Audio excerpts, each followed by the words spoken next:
For many people, this home, this neighborhood, it's a dream. And yet the danger of achieving this dream is a false sense of connection and an increase in social isolation. And U.S. Surgeon General has issued a new advisory on loneliness. He said the growing isolation in society poses a health risk as deadly as smoking. Loneliness is a growing epidemic in Canada. More than 1 million seniors say they're lonely. In the future, housing is going to be very sad. It's going to be small boxes with people living all alone and eating funny pills. However, is that with any dystopian development, we get revolutionaries. We get the people who says, fuck that, we're going to try to do things different.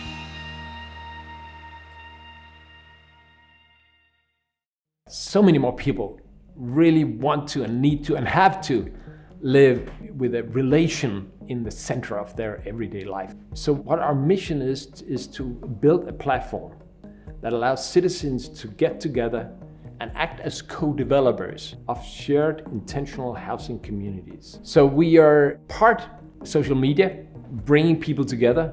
We're part of bank, allowing citizens to get intermediary finance to build, and part of professional builder, kind of fronting those communities in the actual building process. There's something called Dunbar's number, which is kind of a cool idea. There's a cognitive breakdown once you reach 150 friends. You simply stop remembering their names. So what we're trying in Almenr is actually to recreate that scale and say, well, we need to get down in our everyday community life, somewhere between 20 and 50 families, building societies, families getting together and creating villages. And then we built it. Okay. So this is the community house in our little cluster.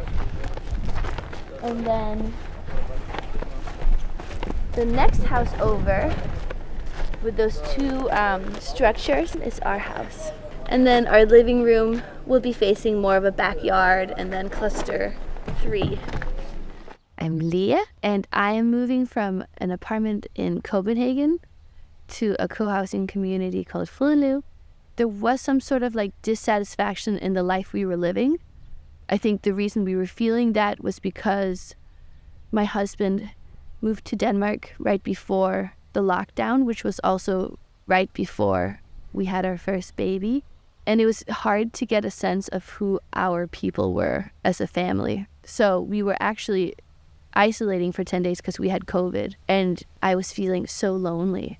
And I decided to do something about it.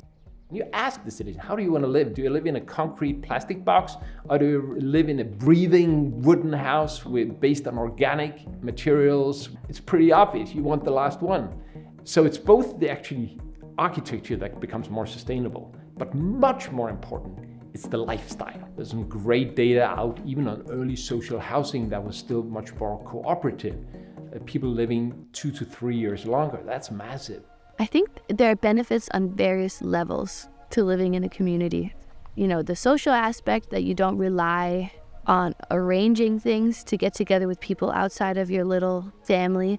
But also, I think about it practically. We can help each other take care of each other's kids and stuff like that. The growth in co-living is really happening now. And the most dominant response to that demand is what you could call kind of serviced co-living, where you get serviced around what you bring together. Now, of course, our model is very different. It's a lot about self-organization. But I think the longing and the market, if we look at it as a kind of a general demand, it really reflects a nearly existential change. I dream of Ivor, our son, having other adults in his daily life that he can be attached to.